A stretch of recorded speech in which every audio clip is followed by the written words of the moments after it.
भाग्य, कर्म और लाभ का नववर्ष बड़ी सफलता का, आत्मविश्वास का अभाव यही असफलता का प्रमुख कारण होता है। 2024 यह नववर्ष अपने साथ कई शुभ चीज़ों को लेकर आने वाला है।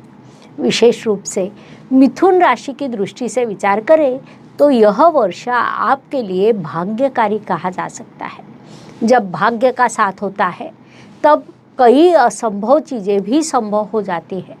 अर्थात उसके लिए प्रयास करना, परिश्रम करना, उचित कर्म करना अत्यंत आवश्यक होता है। भाग्य और कर्म का साथ यह सफलता का सरल सूत्र है। इस बात को मिथुन राशि के जातकों ने मुख्य रूप से ध्यान में लेना चाहिए। नमस्कार, मैं एस्ट्रो गुरु माँ डॉक्टर ज्योति जोशी आप सभी का हार्दिक स्वागत करती हूँ। सर्वप्रथम आपको 2024 इस अंग्रेजी नववर्ष की हार्दिक शुभकामनाएं। यह अंग्रेजी नववर्ष आपके लिए कैसा रहेगा इसे हम समझ रहे हैं।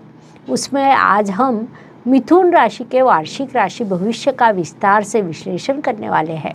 साथ ही इस नववर्ष का शुभ काल आपके साथ निश्चित रूप से होने वाली घटनाएं और एवं विशेष उपाय भी मैं आपको बताने वाली हूँ। इसीलिए इस वीडियो को अंत तक अवश्य देखें। एक और महत्वपूर्ण बात है कि 2024 इस नववर्ष में आपका निजी भविष्य क्या रहेगा, इसे यदि आपको समझना है तो कमेंट बॉक्स में अपना नाम, जन्म तारीख, जन्म समय और आपका सबसे महत्वपूर्ण एक प्रश्न अवश्य लिखें। हर रविवार को होने वाले YouTube लाइव में हम आपको निःशुल्क मार्गदर्शन करेंगे, इसलिए पूरी जानकारी और आपका प्रश्न अवश्य कमेंट करें।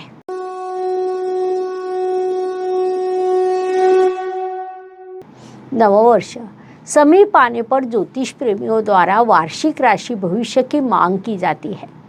आने वाला नववर्ष हमारे लिए कैसा रहेगा, वर्ष का कौन सा काल अपने लिए शुभ रहेगा, कौन से काल में सावधान रहना होगा, ऐसी कई चीज़ों को समझने के लिए सभी लोग अत्यंत उत्सुक रहते हैं। हम भी हर वर्ष वार्षिक राशि भविष्य के माध्यम से इन चीज़ों का विश्लेषण करते हैं। उस अनुसार आज के भाग में हम सर्वप्रथम मिथुन राशि के संदर्भ में जानकारी समझ लेंगे। बोलने में अत्यंत तेज तर्रार लोगों की राशि के रूप में मिथुन राशि की विशेष पहचान है। प्राकृतिक कुंडली में यह राशि तृतीय स्थान पर आती है। आकाश में नक्षत्रों से बना हुआ पति पत्नी का जोड़ा, पुरुष के हाथ में गदा सामर्थ्य दर्शक, स्त्री के हाथ में वीणा जो संगीत एवं कला का प्रतीक मानी जाती है, ऐसी अलौकिक विशेषताओं से मिथुन राशि बनी है। यह द्विस्वभाव एवं वायु तत्व की राशि है। मिथुन राशि का स्वामी बुध ग्रह है जो बुद्धि का कारक माना जाता है। बुध ग्रह के प्रभाव से मिथुन जातक बुद्धिमान, चतुर, उत्कृष्ट संवाद कौशल्य के धनी होते हैं। बड़बोला स्वभाव होने के बाद भी इन लोगों के मित्र कम होते हैं। साहित्य के प्रति उनकी विशेष रुचि होती है। मिथुन राशि के लोग उत्कृष्ट शब्द संग्रह और वैचारिक शक्ति होने से साहित्यकार भी हो सकते हैं। संगति के प्रभाव में यह लोग शीघ्र आ जाते हैं।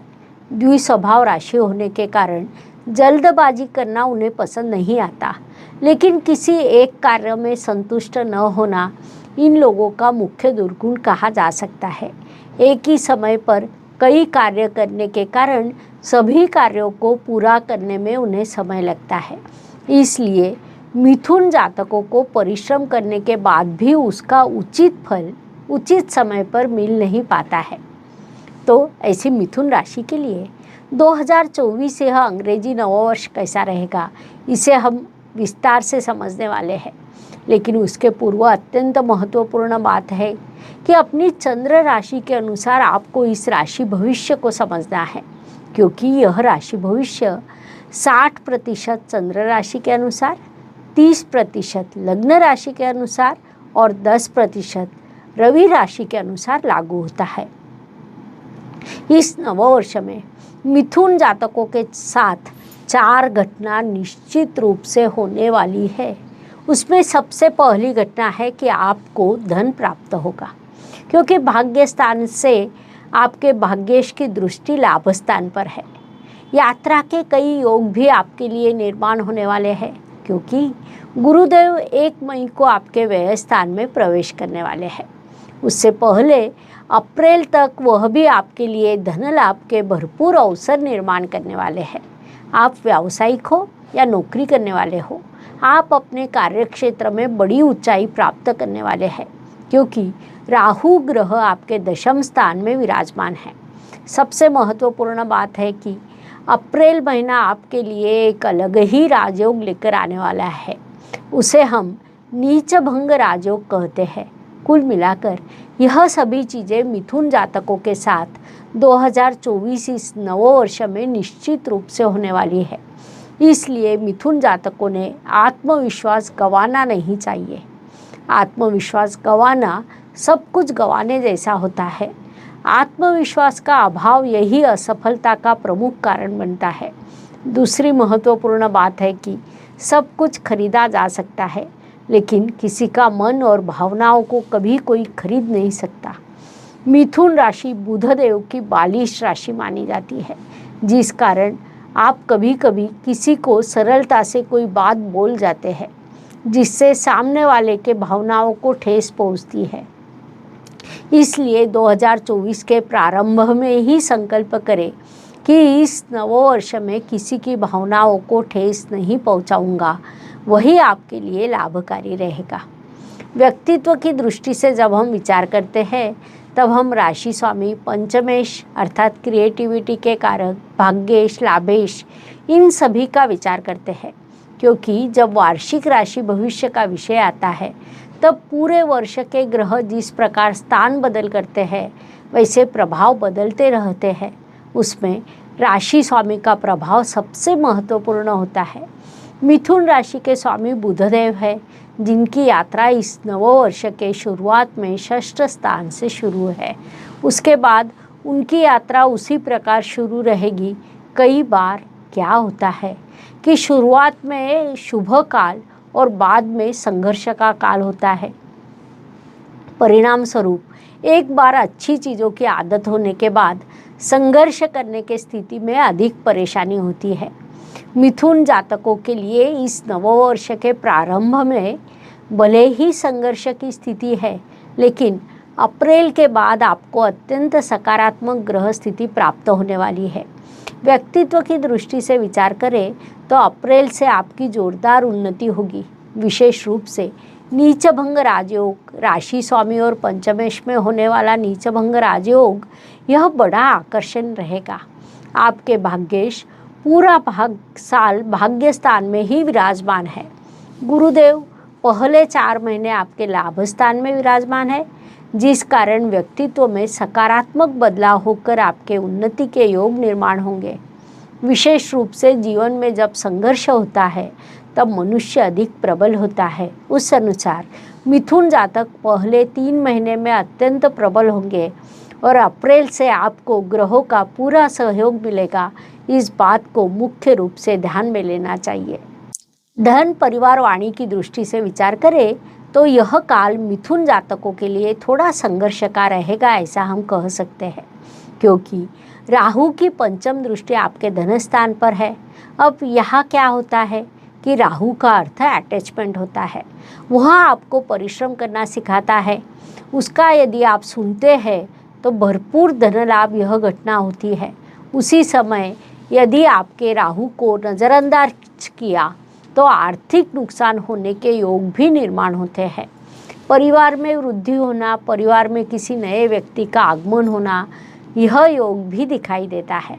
आपकी वाणी इस काल में अधिक प्रगल्भ होने वाली है। कुल मिलाकर मिथुन जातक धन परिवार वाणी की दृष्टि से अत्यंत सकारात्मक रहेंगे। केवल परिश्रम का कोई विकल्प नहीं रहेगा, इस बात को आपने मुख्य रूप से ध्यान में लेना चाहिए। पराक्रम एवं परिश्रम की दृष्टि से विचार करें तो मिथुन जातकों के लिए यह नववर्ष बड़ा परिश्रम का रहेगा।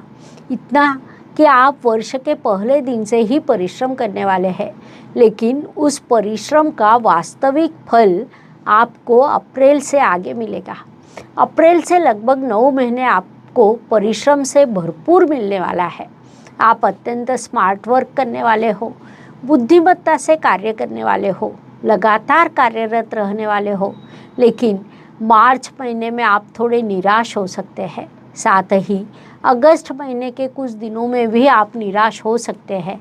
ऐसी स्थिति जब जब निर्माण होती है तब तब आपको अपनी इच्छा शक्ति का उपयोग करना चाहिए, योग ध्यान करना चाहिए, ताकि आपका मानसिक संतुलन बना रहे। तभी आप लगातार कार्यरत रह सकते हैं। वास्तु वाहन भूमि सुख शांति की दृष्टि से विचार करें तो मिथुन जातकों के लिए यह अत्यंत सकारात्मक काल शुरू होने वाला है। आपके चतुर्थ स्थान पर गुरु और राहु जैसे 2 बड़े ग्रहों की दृष्टि है, जिस कारण वास्तु के लिए जो खर्च लगता है उसकी व्यवस्था आपके लिए गुरुदेव करेंगे। साथ ही राहु ग्रह अग्रेसिव रहकर आपको वह देने के लिए प्रयास करेगा। कुल मिलाकर इस नववर्ष में वास्तु वाहन के अत्यंत सुंदर योग आपके लिए निर्माण होने वाले हैं। उनके साथ यदि आपने के प्रयास मिल जाए तो आपको निश्चित रूप से सफलता प्राप्त हो सकती है। साथ ही इस काल में आपको अपनी माता जी के स्वास्थ्य का भी ध्यान रखना होगा, क्योंकि वास्तु वाहन के दृष्टि से शुभ योग बनते समय माता जी के स्वास्थ्य के कारण हॉस्पिटल का खर्च होने की संभावना को नकारा नहीं जा सकता। इसलिए उस दृष्टि से उचित ध्यान रखिए। शिक्षा संतति प्रणय की दृष्टि से विचार करें तो मिथुन जातकों के लिए यह नववर्ष अत्यंत शुभ कहा जा सकता है। मंगनी होना, विवाह संपन्न होने के योग इस काल में आपके लिए निर्माण होने वाले हैं। विशेष रूप से मार्च अप्रैल महीने में या जनवरी में भी कुछ सुंदर योग आपके लिए निर्माण होने वाले हैं। भाग्येश भाग्य स्थान में विराजमान होने के कारण कई शुभ चीज़ें होती है। भाग्येश एक ही समय पर आपको लाभ देता है, पढ़ाई में सफलता देता है, यात्रा करवाता है, पढ़ाई के लिए विदेश भेजता है। साथ ही पंचमेश भी प्रबल होने वाला है। उन दोनों के सहयोग से आप उन्नति करने वाले हैं। पढ़ाई में आपको सफलता मिलने वाली है। विशेष रूप से मैनेजमेंट क्षेत्र या अकाउंट क्षेत्र के विद्यार्थियों को भरपूर सफलता मिलेगी। प्रतियोगिता परीक्षा का अध्ययन करने वालों के लिए यह वर्ष कई शुभ अवसर लेकर आने वाला है। उन सभी का आपने उपयोग करना चाहिए। स्वास्थ्य, कर्ज, प्रतिस्पर्धी, शत्रुओं की दृष्टि से विचार करें तो इस नववर्ष में मिथुन जातकों का स्वास्थ्य सामान्य रूप से अच्छा रहेगा। लेकिन मार्च महीने का अंतिम सप्ताह और अप्रैल महीने का प्रथम सप्ताह या उसके बाद कहा जाए तो सितंबर महीने का दूसरा सप्ताह और दिसंबर महीने का प्रथम सप्ताह, इस काल में अपने स्वास्थ्य का थोड़ा ध्यान रखना चाहिए। अर्थात सर्दी, खांसी, जुकाम जैसी बीमारी मनुष्य शरीर को लागू रहती है, लेकिन जब आप सामान्य रूप से स्वस्थ दिखते हैं तो इस नववर्ष में आपका स्वास्थ्य अच्छा रहेगा। इसका पूरा लाभ उठाना चाहिए, क्योंकि जब मनुष्य का स्वास्थ्य अच्छा होता है तब उसकी उन्नति अवश्य होती है। यह भी एक सत्य है। कर्ज की अत्यंत आवश्यकता ना हो तो उसका विचार भी न करें, ऐसी सलाह दी जाती है। वास्तव में सच कहा जाए तो मिथुन जातकों के लिए कर्ज कभी भी लाभकारी नहीं रहता, क्योंकि आपके षष्ठ स्थान में मंगल देव की वृश्चिक राशि आती है, जिस कारण कई बार ऐसा होता है कि आपने लिया हुआ कर्जा दीर्घ काल तक आगे बढ़ता रहता है। उससे लाभ होने की अपेक्षा नुकसान होने की संभावना अधिक रहती है। इस बात को आपने मुख्य रूप से ध्यान में लेना चाहिए। नौकरी एवं व्यवसाय की दृष्टि से विचार करें तो मिथुन जातकों के लिए यह नववर्ष बड़ी सफलता का कहा जा सकता है। विशेष रूप से अप्रैल, अगस्त, सितंबर और उसके बाद नवंबर, इन 4 महीनों में आपकी बड़ी उन्नति होने वाली है। वास्तव में कहा जाए तो अप्रैल से दिसंबर तक का काल मिथुन जातकों के लिए बड़ी सफलता का, उन्नति का रहेगा। उसमें भी इन 4 महीनों में नौकरी और व्यवसाय के मोर्चों पर आपकी उन्नति होगी। नौकरी में आपके लिए प्रतिस्पर्धी सदैव होते हैं। प्रतिस्पर्धी आपकी बातों का अनुचित अर्थ निकालते हैं और उससे आपको परेशानी होती है। सहयोगी भी कोई काम पूरा ना हो उसके लिए आपको ही जिम्मेदार बताते हैं, उससे भी आपको परेशानी होती है। इसलिए मिथुन जातकों ने अपने कार्यस्थल पर बोलने का प्रमाण कम करना चाहिए, वह आपके लिए लाभकारी रहेगा। विदेश में स्थित मिथुन जातकों की दृष्टि से विचार करें तो उनके लिए यह नववर्ष अत्यंत अंतर्विरोध की स्थिति से भरा रहेगा। ऐसा हम कहें तो अनुचित नहीं रहेगा। कई मिथुन जातक जो विदेश में है वह जल्दबाजी में भारत वापस आने का निर्णय लेंगे। कुछ जातक तो भारत वापस आ भी सकते हैं। कुछ जातकों को विदेश में थोड़ा अधिक संघर्ष करना पड़ेगा। उन्हें विभिन्न प्रकार की समस्याओं का सामना करना पड़ सकता है, लेकिन जहाँ समस्या होती है वहाँ समाधान भी होता है। भाग्य शनिदेव आपके साथ होने के कारण उन समस्याओं का समाधान आप अवश्य प्राप्त करेंगे। भाग्य एवं शुभ संकेत की दृष्टि से विचार करें तो मिथुन राशि के लिए इस नववर्ष में कई शुभ संकेत निर्माण होने वाले हैं। उसमें मुख्य रूप से कहा जाए तो आपके भाग्य शनिदेव भाग्य स्थान में विराजमान है, जिसे हम अत्यंत बड़ा शुभ संकेत कह सकते हैं। दूसरा शुभ संकेत है कि आपके व्यवसाय एवं कर्म के कारण गुरुदेव लाभ स्थान में विराजमान है। ज्योतिष नियमों के अनुसार लाभ स्थान में सभी ग्रहों से शुभ फल प्राप्त होता है, उसमें भी गुरु जैसे बड़े ग्रह से अत्यंत शुभ फल प्राप्त होते हैं। महत्वपूर्ण बात है कि उस पर शनिदेव की दृष्टि अर्थात आपके भाग्येश की दृष्टि भी है। आपकी कुंडली में कई बार बुध शुक्र शनि के अत्यंत सुंदर योग निर्माण होने वाले हैं। पूरे वर्ष में जब जब यह योग निर्माण होंगे तब तब आपका भाग्य अधिक उजागर होगा, साथ ही आपका कर्तृत्व भी बलवान होने वाला है। संक्षेप में आपकी कुंडली में कई शुभ संकेत निर्माण होने वाले हैं। शुरुआत के 3 महीने भले ही थोड़ा संघर्ष रहेगा, लेकिन अगले 9 महीने उन्नति के रहेंगे, इसलिए इस काल का सदुपयोग कीजिए। कर्म की दृष्टि से विचार करें तो मिथुन जातकों के लिए नववर्ष अत्यंत लाभकारी कहा जा सकता है, क्योंकि आपके कर्म अधिपति गुरुदेव लाभ स्थान में विराजमान है। अप्रैल तक वे वही विराजमान रहेंगे, उसके बाद गुरुदेव व्यय स्थान में प्रवेश करेंगे। संक्षेप में कहा जाए तो व्यय स्थान में जाने वाले कर्म अधिपति आपके लिए व्यवसाय और कर्म के उद्देश्य से विभिन्न प्रकार का निवेश दर्शा रहे हैं। उस निवेश से आपकी उन्नति होने वाली है। साथ ही कुछ जातक वास्तु के लिए निवेश करेंगे, वहाँ से भी आपकी उन्नति होगी। संक्षेप में उचित दिशा में कर्म कर नकारात्मक ग्रह का सकारात्मक उपयोग करना, यह इस नववर्ष में आपकी विशेषता रहेगी।